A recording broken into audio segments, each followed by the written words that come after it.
en Cátedra Médica, hoy hablando con la doctora Coralina Santana sobre síndrome de intestino irritable. Pero antes de continuar con el tema y con esta pregunta que ha dejado el doctor Lafontaine en el aire antes de irnos a la pausa, queremos recordar que hoy se está celebrando el primer foro sobre medicina y salud a cargo de la Fundación Dominicana Dr. Ramón Tallac en la Universidad Católica de Santo Domingo. Por allí se encuentra nuestro queridísimo doctor Amaury García hablando sobre cómo combatir el virus y las noticias falsas. Doctor Lafontaine, la pregunta que usted le dejaba a la doctora Coralina antes de irnos a pausa. Mire, doctora, estamos conversando con la doctora Coralina Santana, médico con posgrado en medicina interna en SEDIMAT y gastroenterología. Doctora, yo prácticamente le estoy haciendo la misma pregunta que le hice a mi profesor de semiología médica y después de gastroenterología, el doctor Eduardo Álvarez, en el Hospital Salvador Begotier, allá por los años 1975, cuando conversó con nosotros, nos dijo lo que era precisamente el intestino irritable. Entonces, ¿es un problema del órgano, o sea, del intestino, o un problema de la persona? ¿Cuál es el perfil psicológico de la persona que frecuentemente padece de intestino irritable? Realmente cuando hay intestino irritable, sí, hay un problema, hay una alteración en el intestino.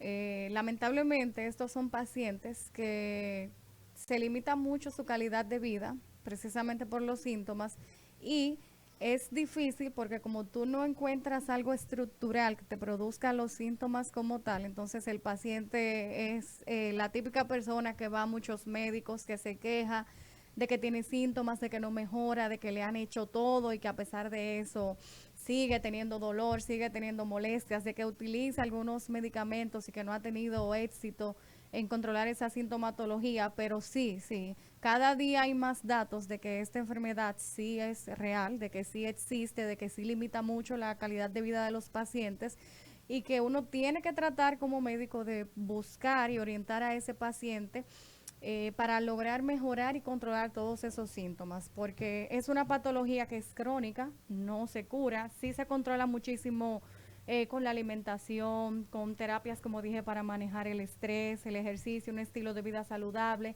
y dependiendo del tipo de, o sea, de su tipo, que sea el síndrome de intestino irritable, también se controlan mucho los síntomas, ya sea, por ejemplo, si es diarrea o si es constipación o si es una combinación de ambos. Entonces, si hay, es un paciente que hay que prestarle atención, que no se pueden minimizar sus síntomas, porque el hecho de que tú no tengas algo estructural o que sepas que el paciente no tiene, por ejemplo, una enfermedad inflamatoria, no te, o sea, el paciente sí tiene síntomas. Entonces sí hay que tratarlo, si es un paciente que hay que escucharlo y en la mayoría de los casos están desesperados por lo mismo, porque no reciben un diagnóstico apropiado y por ende no logran tener un tratamiento adecuado. Basados en Mire, esta explicación, doctora, que usted acaba de dar, ¿podríamos considerar entonces que hay una relación estrecha entre la aparición o los cuadros de este síndrome con las alteraciones del ánimo? Sí, claro. Incluso se ven pacientes, sobre todo jóvenes, les dije, y existe data que te dice que si el paciente, por ejemplo, de pequeño fue sometido a situaciones de estrés, es un paciente que tiene una mayor probabilidad de desarrollar síndrome de intestino irritable. O sea que sí, al final todo se conecta. mire, doctora, para llevarlo con sentido llano, y esto me gustaría precisarlo, porque cuando entremos al tratamiento, precisamente nos vamos a referir a esto. Hay muchas personas que los resultados esperados en los ejercicios que hacen en su vida para poder subsistir, sobrevivir, para poder, o sea, no coinciden con los resultados reales. Entonces, una persona que sea perfeccionista, que busque o sea, el máximo resultado, no se conforme con el resultado obtenido, que sea tenso, que sea ansioso, o sea, se ha podido uno dar cuenta que esto de alguna u otra manera afecta su aparato gastrointestinal y se expresa con mucho más frecuencia este tipo de patología. ¿Es cierto esto? Sí, sí, definitivamente. Por eso incluso acuérdense que les comentaba que de ahí es que algunos pacientes debutan con el síndrome de intestino irritable cuando hacen crisis de estrés o episodios en los que tienen ciertas situaciones que suelen ser los desencadenantes. Entonces, como hay una asociación probablemente entre el sistema nervioso y esta patología, definitivamente cuando el paciente está bajo agitación, bajo estrés, eso empeora este cuadro e incluso aún, por ejemplo, tú utilizas ciertos medicamentos y la parte emocional no se trata de manera adecuada y parte incluso del tratamiento, dependiendo del tipo de paciente, incluye ansiolíticos. Entonces, para que haya éxito y que el paciente se pueda controlar, debe ser un manejo multidisciplinario. O sea, si existe la necesidad, el paciente incluso debe ir a psicología para tratar de controlar de otras formas el nivel de estrés y el nivel de ansiedad, porque sin esto el paciente va a seguir manifestando síntomas que se van a reflejar a nivel del intestino. ¿De acuerdo?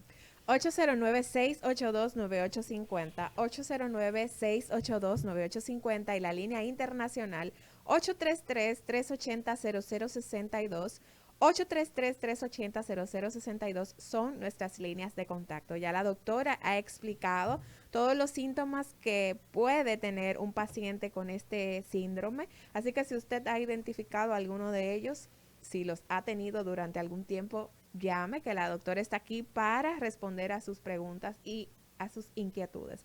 Doctora, ya está claro, de acuerdo a lo que ha explicado, que el estrés podría considerarse como una de las causas de la aparición de este síndrome. ¿Cuáles otras causas podríamos enumerar? Bueno, importante, por ejemplo, la dieta, que la incluimos como parte del tratamiento precisamente por eso. Ahorita comentaba que el paciente tiene que estar muy pendiente a si estos síntomas se relacionan particularmente a ciertos alimentos. Tenemos una llamadita por aquí. Buenos días, Cátedra Médica. Muy buenos días, es Rebeca Fiallo. Fíjense, yo tengo una situación de que déjenme trancar esta llave un momentico. Yo no tengo dolor, pero sí, cuando yo voy al baño, hago a veces muy finitas las defecaciones.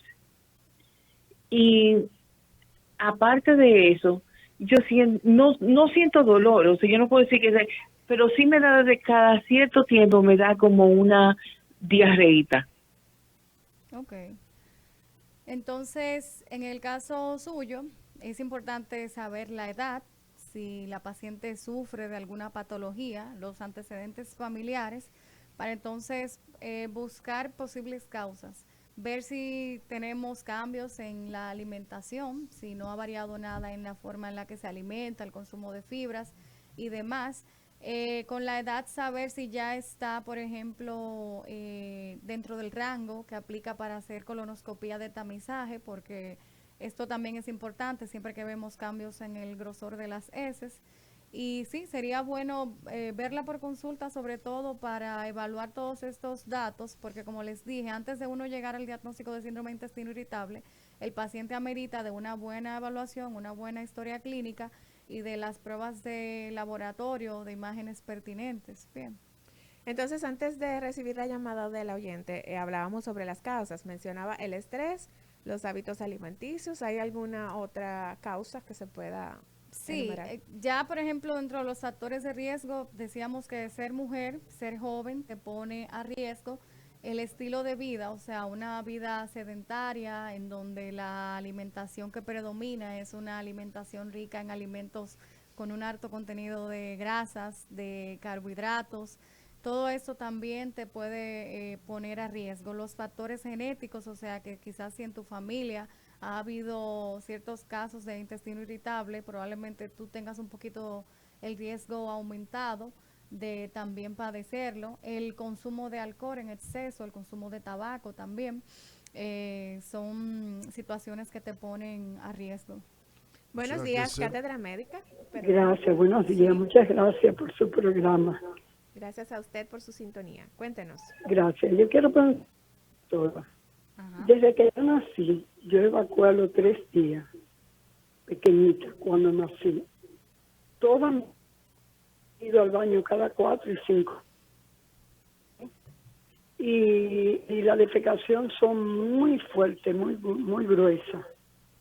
Es constipación, con nada de lo que yo hago. A mí me dicen muchos remedios y cuando yo lo hago, el primer día voy al baño, pero ya el segundo y los otros no, cada 5 días. Ok. Gracias, lo escucho. Siempre que hay constipación, los cambios que nosotros debemos realizar en nuestro estilo de vida deben ser a largo plazo. O sea, por ejemplo, si le dan un remedio y usted lo utiliza por 2 o 3 días, o se hace cambios en el estilo de vida por 2 o 3 días, esto a largo plazo no es beneficioso. Entonces, yo siempre le recomiendo al paciente que sufre de estreñimiento crónico, primero el consumo de agua. Debe tomar de 2 a 3 litros de agua al día, porque las heces, o sea, el colon, para que las heces salgan suaves, que no sean duras, él necesita absorber agua. Y si no ingerimos la cantidad de agua suficiente, aún por ejemplo que tomemos fibra o alimentos para ablandar las heces, si el colon no tiene agua suficiente, las heces van a seguir estando duras. El paciente debe además aplicar hábitos saludables, una dieta rica en frutas, en fibras, en vegetales, disminuir el consumo de carbohidratos, tratar de hacer ejercicios, o sea, caminar de 20 a 45 minutos 5 veces a la semana por lo menos, porque esto ayuda a que las heces se movilicen con mayor facilidad en el colon. Y sobre todo que debe elegir una hora para evacuar. Todos los días debe sentarse 1 hora en el inodoro, ya sea en la mañana y en la noche. En el caso de sobre todo nosotras las mujeres, que nos cuesta trabajo evacuar fuera de la casa, entonces elegir una hora en la que usted esté en la casa y que sea la hora suya, en la que usted se va a sentar a evacuar. Y aunque al principio le parezca mucho tiempo, va a ver que de tanto hacer el hábito, usted va a ir mandando esa señal al cerebro de que es su hora de evacuar, y poquito a poquito va a ir viendo que de repente evacuaba 1 o 2 veces a la semana y que ya lo está haciendo 3 o 4 veces. Si a pesar de, por ejemplo, ingerir mucha agua, de mejorar la cantidad de fibras, de frutas, de vegetales, de sentarse todos los días 1 hora en el inodoro, entonces no le funciona, además de caminar, entonces quizás tenemos que apoyarnos con el uso de fibra o con el uso de algunos laxantes para entonces tratar de mejorar. El estreñimiento tiene múltiples causas, entonces habría que ver también, investigar qué le está produciendo el estreñimiento a usted, pero siempre yo recomiendo que el paciente comience con cambios en el estilo de vida, porque la mayoría pueden mejorar con pequeñas acciones que van haciendo poquito a poquito en los cambios de vida. O sea, doctora, que si yo tengo hielo, limón, agua y azúcar, nada más tengo que mezclarlo, coger una espátula, tengo un jugo de limón. ¿De acuerdo? Entonces, de la misma manera, si soy mujer, perfeccionista, como cualquier cosa, fundamentalmente comidas grasas, tomo alcohol, fumo, y además de esto, en mi familia hay personas que han padecido colon irritable, de seguro voy a tener un colon irritable. ¿Se pudiera concluir así?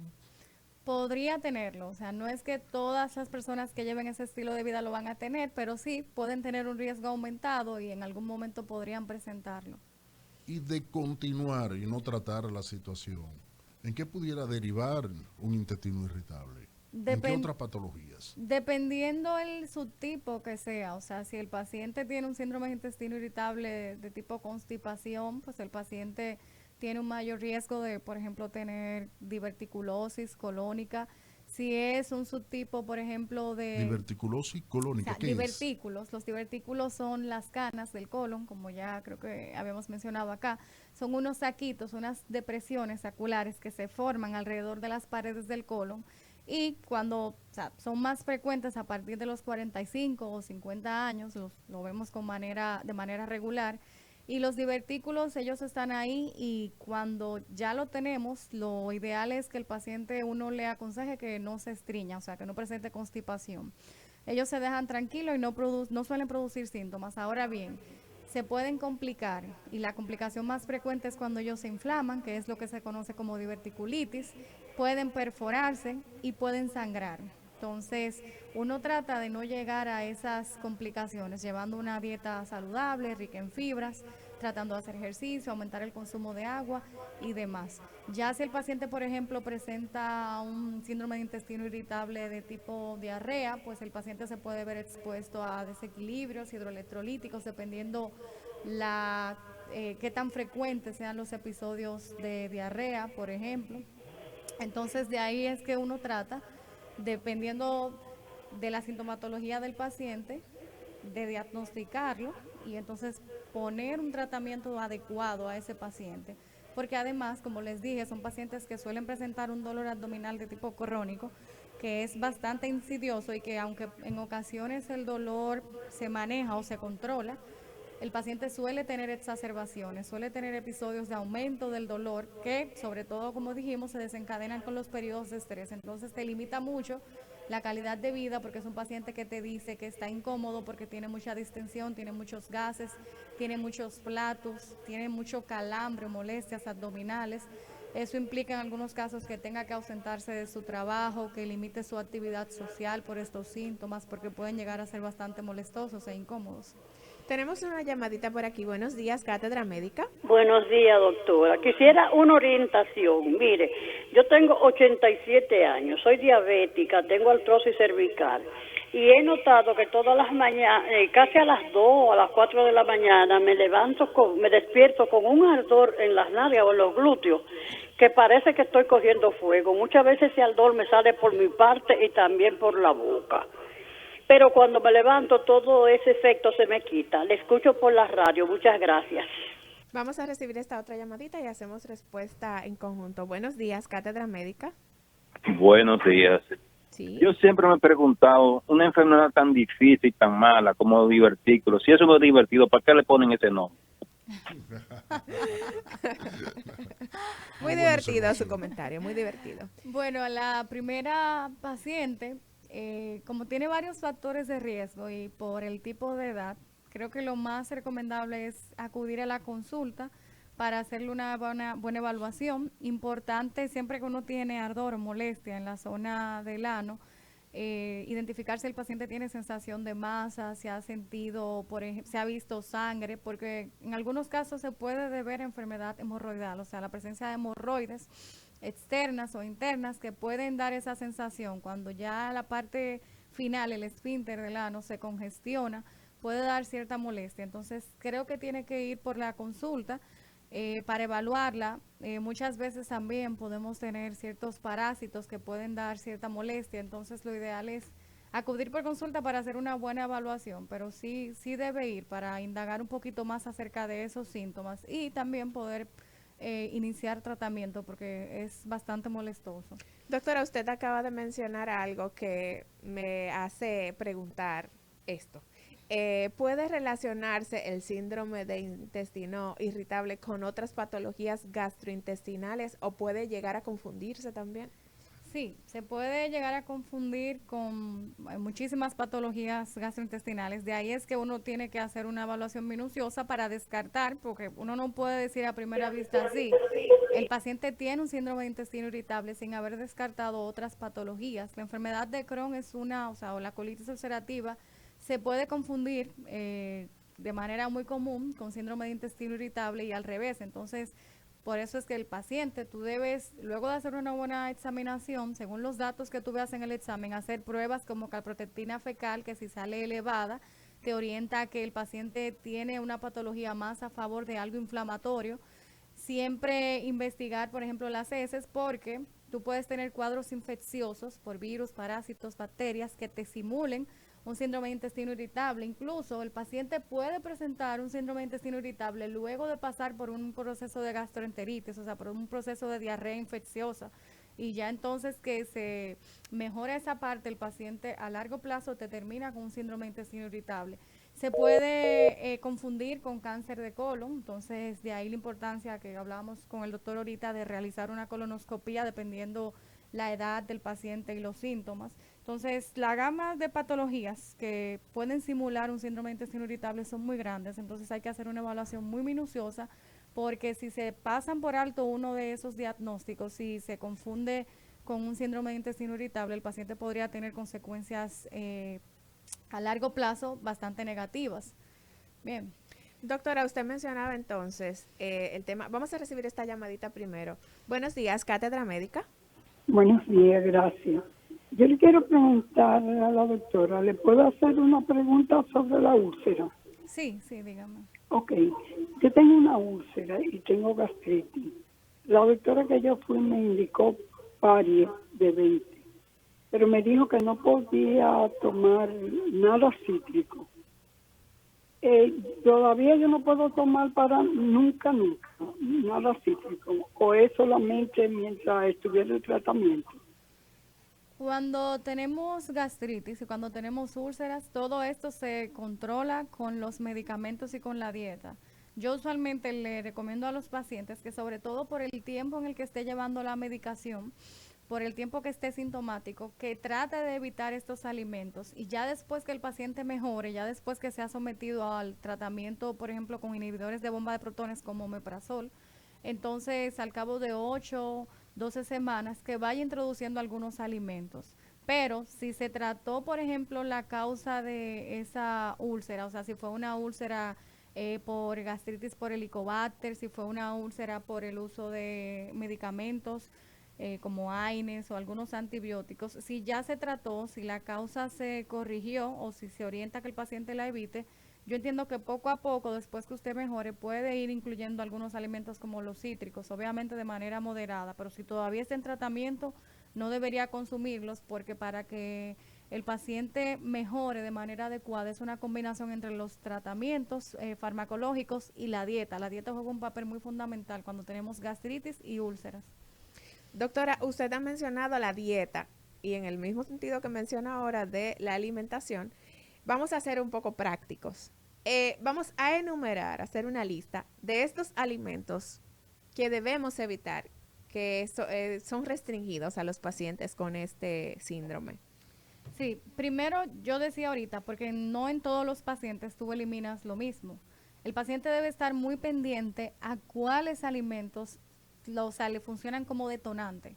Y el paciente, cuando tú le dices, trata de hacer una lista de qué alimentos te pueden producir los síntomas, algunos, por ejemplo, te pueden referir que suele pasar con los lácteos. Entonces, en este caso, el paciente debe eliminar los lácteos, o sea, todo lo que sea derivado de lactosa, y tratar entonces de utilizar otro tipo, por ejemplo, de leche, en el caso de la leche de almendra, leche de soya y demás. A veces los pacientes te pueden decir que o sea, los síntomas aparecen con alimentos muy puntuales como el picante. Entonces, se le debe retirar al paciente el picante. También puede pasar con los cítricos, puede pasar con algunos carbohidratos complejos o con alimentos muy condimentados. Alimentos, por ejemplo, como la cebolla, el repollo, los granos suelen producir un aumento de gas y un aumento de sensación de distensión y de hinchazón. Entonces, tú le vas diciendo al paciente que vaya tachando, o sea, que vaya observando, y entonces, dependiendo, tú le vas diciendo al paciente qué vamos a ir eliminando de la dieta y ya entonces luego, cuando el paciente mejore un poquito, poco a poquito, tú le vas diciendo, ok, vamos, no son los cítricos, vamos a agregar los cítricos, entonces la leche se tolera bien, pues vamos a agregar la leche. Entonces de los carbohidratos vamos viendo cuáles te pueden producir un poquito de síntomas y cuáles no. Hay pacientes que pueden no presentar, por ejemplo, síntomas asociados a la alimentación, aunque esto es lo más común, pero sobre todo en cada paciente es individualizar y ver cuáles son los alimentos que son detonantes y a partir de ahí entonces empezar a hacer una dieta de exclusión de qué debemos utilizar y qué no. Casi siempre todo termina en una dieta saludable, es una dieta sana, lo mismo, o sea, fibras, frutas, vegetales, lo mismo que con el ejercicio, que como tiene beneficios cardiovasculares, estos beneficios también se reflejan a nivel del intestino y a nivel de la motilidad del intestino. Entonces, cuando uno unifica todo, se reduce a que debemos tratar de llevar un estilo de vida saludable, con una buena alimentación, con un consumo adecuado de agua y con una dieta rica en fibras. O sea, Doctora, pero yo estoy observando que de todas las especialidades médicas, la más fácil de ejercer es la gastroenterología, porque el paciente ¿Usted le cree? va a decir, sí, el paciente no, le va a decir, no a mí me hace siempre. daño esto, y nada más hay que quitárselo. No Ya. siempre. En muchas ocasiones al paciente le cuesta mucho trabajo tratar de identificar qué alimentos. Y ya después que tú le dices, ¿has notado que con los lácteos tú te distiendes un poquito más? Bueno, no, pero ahora que yo lo pienso, sí, como que cuando yo me bebo la leche me da como una diarreíta o como que me da muchos gases. Entonces, no siempre como que ellos te dicen, sí, doctor, entonces tiene que ir como que, mira, haz una lista, ve anotando qué alimentos tú crees que te pueden causar la molestia y el paciente poco a poquito entonces va identificando cuáles alimentos detonan o aumentan los episodios de síntomas. Entonces, Hoy, ¿qué más? sí, recordar a nuestra audiencia, Sí, doctor sí. Lafontaine, que hoy estamos hablando con la doctora Coralina Santana sobre el síndrome de intestino irritable. Las líneas de contacto 809-682-9850, 809-682-9850 y la línea internacional 833-380-0062, 833-380-0062. Buenos días, Cátedra Médica. Buenos días. La doctora me está describiendo a mí en su cosa que ella está haciendo. Porque, porque cuando yo tomo leche o hago como un cosa con huevo y vegetales, se me pone el estómago. Como a la hora o a las 2 horas se me pone como grande, como lleno de aire y me paso el resto del día así. Y después cuando tomo algo, me tomo un Petovimor o algo, que empiezo a botar gases o a tirarme viento, tienen un mal olor bien malo. Y Sí, en el caso suyo probablemente más que un síndrome de intestino irritable puede que haya cierto grado de intolerancia a la lactosa. Existen pruebas que nos ayudan a determinar si el paciente es intolerante. Aquí, o sea, hay pocos lugares en donde se realiza, pese a que es una prueba que no tiene ningún grado de complejidad. Y entonces son sobre todo pruebas de aliento que te ayudan a determinar si el paciente tiene o no intolerancia. A veces las personas piensan que el paciente es intolerante y que esto solamente se manifiesta cuando son niños, pero no. Con el tiempo sí, o sea, en pacientes viejitos y cada día lo vemos más, o en pacientes ya de una edad más avanzadita, vemos que se puede producir cierta intolerancia a la lactosa. O sea, que en el caso suyo sí, sería bueno evaluar porque puede que tenga, según los síntomas que usted refiere, una intolerancia o que tenga síndrome de intestino irritable que se exacerbe por el uso de este tipo de alimentos. O sea que la veo por la consulta. Mira que apropiado es el tema, porque el día de hoy ha sido precisamente nominado por la Organización Mundial de la Salud como el Día Internacional de las Legumbres. Entonces, a propósito de esto, le pregunto, para el tratamiento de esta patología, ¿qué es preferible? ¿La legumbre cruda o la legumbre sancochada? Depende. O sea, siempre el tratamiento y el enfoque que le vamos a dar con la alimentación va a depender, recuerden, de los síntomas del paciente.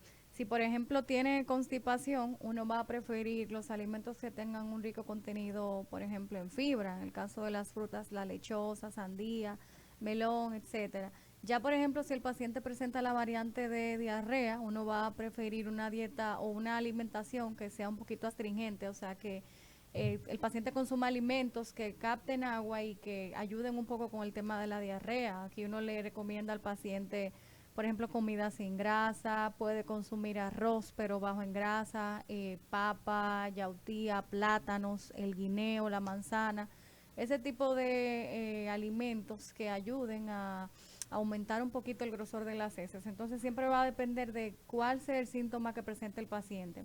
Para nosotros hablar de intestino irritable, ya después que se descarta todo, o sea, todas las patologías que son comunes, como cáncer de colon, enfermedad inflamatoria, algo de etiología viral o por parásitos o bacterias, existen criterios que nos ayudan a nosotros a realmente confirmar que el paciente tiene síndrome de intestino irritable. Estos criterios en medicina se llaman los criterios de Roma 4. Entonces, al paciente, para tú considerar que tiene síndrome de intestino irritable, primero, es un paciente que debe tener dolor abdominal, por lo menos una vez a la semana y en los últimos 3 meses. O sea, no es que si a Liz, por ejemplo, le dio dolor abdominal hoy, una sola vez a la semana y en 3 meses le volvió a doler, ella tiene síndrome de intestino irritable. No, debe haber dolor por lo menos una vez a la semana y al menos en los últimos 3 meses que haya sido semanal, y que ese dolor además se acompañe con 2 o 3 de los siguientes. Por ejemplo, que venga acompañado con un cambio en el grosor de las heces, ya sea heces duritas como bolitas de chivo, como dice uno, o heces sueltas, diarrea, o que haya cambios en la cantidad de las heces, que el paciente te diga que de repente evacúa muchísimo y que antes se evacuaba poco. Entonces, cuando ya tú tienes esto y lo unificas, es que tú hablas de que tú puedes tener entonces intestino irritable, dolor abdominal crónico y cambio en la consistencia de las heces y en la frecuencia también, que el paciente te diga que de repente está evacuando más. Doctora, ya cerrando un poquito y recogiendo un poquito toda esta información, nos gustaría, ya tenemos claro que debe haber un cambio en la dieta. ¿Qué otras medidas, tratamientos se siguen para poder mejorar los síntomas de este síndrome? Entonces, controlar el estrés, tratar de, sobre todo en los pacientes en los que el estrés sirve como detonante, tratar de llevar una vida un poquito más saludable, más organizada, más tranquila, más pausada. Los cambios en la dieta, lo de hacer ejercicio ayuda muchísimo, 20 a 45 minutos al día para ayudar con la movilidad de los intestinos. En cuanto a las comidas, se le recomienda al paciente que trate de hacer 6 comidas, de 5 a 6 comidas, que sean porciones un poquito más pequeñas y que tratemos de que el proceso de cuando iniciamos la alimentación, o sea, de cuando empecemos a comer, sea más o menos de 20 minutos. O sea, por el día a día usualmente uno come 5 minutos, rapidísimo, ni siquiera mastica bien los alimentos. Eso hace que obviamente uno pueda tener un mayor aumento de gases, de distensión y demás. Entonces, tratar de que este proceso dure mínimo 20 minutos, que mastiquemos bien los alimentos y entonces no tomar agua, inmediatamente comemos, esperar de 30 a 45 minutos para iniciar la alimentación, o sea, la toma de agua. Y nada, dependiendo ya, por ejemplo, el tipo de síntomas que tenga el paciente, de la parte farmacológica nos encargamos nosotros. Si tiene estreñimiento, probablemente vamos a ayudar con fibras. Y si tiene diarrea, tratamos de ayudar al paciente con medicamentos que nos ayuden a detener la diarrea, como la loperamida o lo que la gente conoce como Prodom, pero que obviamente uno no recomienda que el paciente lo utilice, sino que sea bajo una prescripción de un médico. Bueno, queremos agradecer inmensamente a la doctora Coralina Santana por estas informaciones tan precisas, tan claras y tan importantes para el cuidado de su salud. Gracias a ustedes también por el favor de su sintonía.